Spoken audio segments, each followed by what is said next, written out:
Hello दोस्तों, ये science के मोस्ट इम्पोर्टेंट क्वेश्चन है। तो वेरी वेरी इंपॉर्टेंट होने वाले क्वेश्चन है। तो बहुत बार एग्ज़ाम में पूछे गए क्वेश्चन है। तो दोस्तों, आप इस वीडियो को शुरू से अंत तक ज़रूर देखें। तो शुरू करते हैं। पहला क्वेश्चन है, गति के कितने नियम हैं। दोस्तों, आपको इन क्वेश्चनों के आंसर आपको आते हैं तो कमेंट कर सकते हो और अपना स्कोर जांच सकते हो, और नहीं आते हैं तो भी देखना ये क्वेश्चन परफेक्ट है। और ओवरऑल एग्जाम में बहुत बार पूछे गए क्वेश्चन है। तो बहुत बहुत इम्पोर्टेंट होने वाली ये क्लास है। तो शुरू से अंत तक जरूर देखें। तो शुरू करते हैं। पहला क्वेश्चन है, गति के कितने नियम है। तो दोस्तों, इसका सही आंसर हो जाएगा ऑप्शन नंबर बी, 3 होते हैं। तो गति के 3 नियम कौन कौन से, वो भी आपको पता होना चाहिए। तो गति के नियम को ट्रिक याद रखने की ट्रिक है। तो ट्रिक हो जाएगी हमारी जड़ से क्रिया। आपको क्लास 11 में 9 में इसमें पढ़ा होगा, जड़ से क्रिया।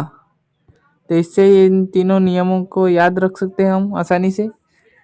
तो जड़ का मतलब जड़त्व का नियम होता है, और से का मतलब संवेग संरक्षण का नियम, और क्रिया से क्रिया प्रतिक्रिया का नियम।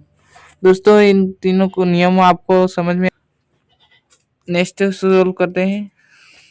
नेक्स्ट क्वेश्चन है, बल का मात्रक कौन सा है। तो बल का मात्रक क्या होता है दोस्तों, इसका सही आंसर हो जाएगा ऑप्शन नंबर ए, न्यूटन होता है। नेक्स्ट क्वेश्चन है,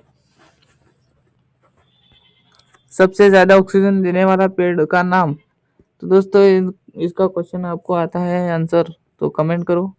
तो इसके ऑप्शन नंबर सी हमारा करेक्ट आंसर हो जाएगा। पीपल सबसे ज़्यादा ऑक्सीजन देता है। तो हमारा सही आंसर हो जाएगा option number C, correct answer. Next question हो जाएगा, कार्य का मात्रक क्या है। तो कार्य का मात्रक होता है जूल होता है। ऑप्शन नंबर ए हमारा करेक्ट आंसर हो जाएगा। सुपर फास्ट एक चलने वाली क्लास है दोस्तों। तो पांचवा क्वेश्चन है, जल का पीएच मान कितना होता है। दोस्तों, इसका सही आंसर आप कमेंट करो। तो इसका सही आंसर हो जाएगा 7.5 होता है। तो option number B correct answer हो जाएगा। नेक्स्ट क्वेश्चन है, प्रतिरोध का मात्रक कौन सा होता है। तो प्रतिरोध का मात्रक होता है ओम। दोस्तों, प्रतिरोध किसे कहते हैं आपको पता होगा। प्रतिरोध जो धारा में बहने का अवरोध करता है। जो धारा बहती है उसमें अवरोध बाधा उत्पन्न करता है, उसे ही प्रतिरोध कहते हैं। तो प्रतिरोध का मात्रक ओम होता है। ओम का जो सिंबल होता है वो ऐसा होता है।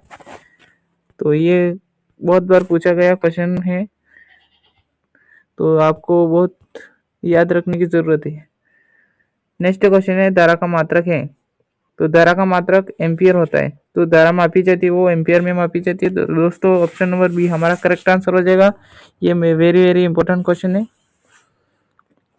नेक्स्ट क्वेश्चन है, तापमान मापने का यंत्र को क्या कहते हैं। तो तापमान मापने के यंत्र को तापमापी कहते हैं। तो दोस्तों, इसका सही आंसर हो जाएगा ऑप्शन नंबर है। तो जो तापमान मापते हैं वो तापमापी में मापते हैं। तो इसका सही आंसर हो जाएगा option number A. Next question है, दाब का मात्रक क्या है। दोस्तों, दाब का मात्रक पास्कल होता है। तो दाब को मापते हैं वो पास्कल में मापते हैं। तो ऑप्शन नंबर ए हमारा करेक्ट आंसर हो जाएगा क्वेश्चन नंबर 9 का। तो नेक्स्ट क्वेश्चन है, मनुष्य में दांत कितने प्रकार के होते हैं। दोस्तों, आपको पता होगा मनुष्य के दांत में अपने दांत कितने प्रकार के होते हैं। तो दोस्तों, इसके 4 प्रकार होते हैं। तो ऑप्शन नंबर बी हमारा करेक्ट आंसर हो जाएगा। तो कौन कौन से वो आप कमेंट करो। नेक्स्ट क्वेश्चन है, क्वेश्चन 11 है, रक्त में कौन सा तत्व पाया जाता है। तो रक्त में कौन सा तत्व पाया जाता है। दोस्तों, आप सभी को पता होगा रक्त में आयरन पाया जाता है। तो ऑप्शन नंबर सी हमारा करेक्ट आंसर हो जाएगा। नेक्स्ट क्वेश्चन है, मनुष्य का हृदय 1 मिनट में कितनी बार धड़कता है। तो वयस्क जो होता है उसको, तो वो 1 मिनट में 72 बार धड़कता है मनुष्य का हृदय, सामान्य व्यक्ति का। तो ये भी वेरी वेरी इंपॉर्टेंट क्वेश्चन है। तो आपने ध्यान से याद रखने की जरूरत है दोस्तों। नेक्स्ट क्वेश्चन है, मानव शरीर की सबसे छोटी ग्रंथि कौन सी है। दोस्तों हमारे शरीर में ग्रंथियाँ जो बहुत इम्पोर्टेंट है, तो सबसे छोटी ग्रंथि होती है वो पीयूष ग्रंथि होती है, जो कि बहुत बहुत इम्पोर्टेंट ग्रंथि होती है, जो कि सर के कान के नीचे के वहाँ पाई जाती है। तो पीयूष ग्रंथि हमारी सबसे छोटी हड्डी होती है। नेक्स्ट क्वेश्चन है, क्वेश्चन नंबर 14 है, सबसे छोटी ग्रंथि कहाँ स्थित होती है? तो दोस्तों अभी मैंने बोला है कान में, तो कान के आसपास ही होती है, तो इसका मतलब सही आंसर हो जाएगा कान में। नेक्स्ट क्वेश्चन है, क्वेश्चन नंबर 15 है, सैनिक कणिकाएं किसे कहते हैं? तो सैनिक कणिकाएं किसे कहते हैं?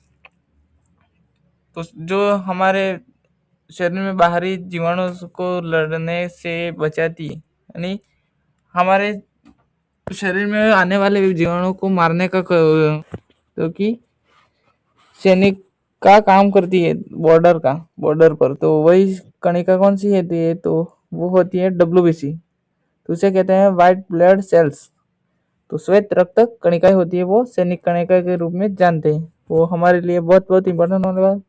और प्लेटलेट्स को बारे में आपको पता होगा, ये प्लेटलेट्स जब हमें कभी खरोच होती है या हम गिर जाते हैं तो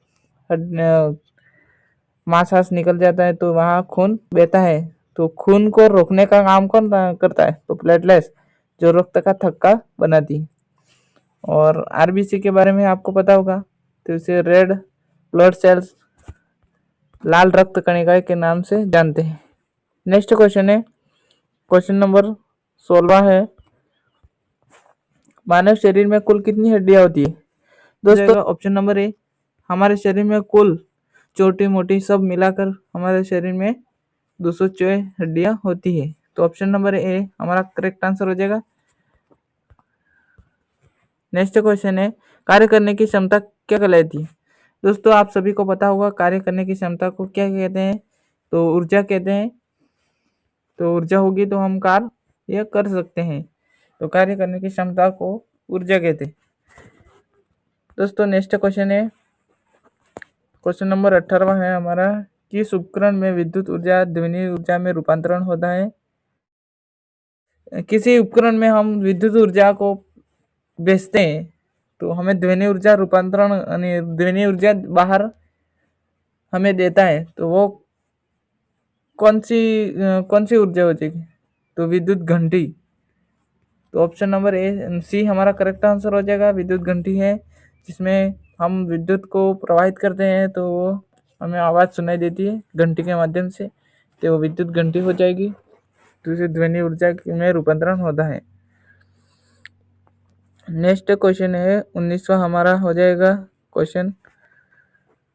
तो नेक्स्ट क्वेश्चन हो, निम्न में से किसमें ध्वनि का संचरण संभव नहीं है? दोस्तों आप सभी को पता होगा कि हम जब अंतरिक्ष में होते हैं तब वहाँ कोई भी आवाज़ सुनाई नहीं देती है। क्यों नहीं देती है? आपको पता होगा, जब पास में खड़े होते हैं तो भी हमें सुनाई नहीं देती। क्यों, ऐसा क्यों?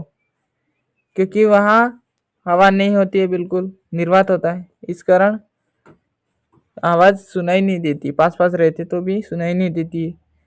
तो बाकी इन तीनों में आसानी से ध्वनि है वो संचरित होती है, लोहे में भी हो जाती है, पानी में भी होती है, कम होती है तो लेकिन होती है, हवा में भी हो जाती है, लेकिन निर्वात में हवा। नेक्स्ट क्वेश्चन है हमारा, अंतिम क्वेश्चन होगा ये क्वेश्चन, तो वेरी इंपॉर्टेंट होने वाला क्वेश्चन है। तो ये क्वेश्चन है, एक कंपन करने में लगे समय को क्या कहते हैं? तो दोस्तों इस क्वेश्चन बहुत बार एग्जाम में पूछा गया है ये क्वेश्चन, तो इसका सही आंसर आप कमेंट करो। तो इतने में हम आवृत्ति को पढ़ लेते हैं। आवृत्ति क्या होती है? तो आवृत्ति होती है वो 1 सेकंड में किए गए कंपनों की संख्या को आवृत्ति कहते हैं। और आवर्तकाल क्या कहते हैं? आवृत्ति के व्युत्क्रम को आवर्तकाल कहते हैं।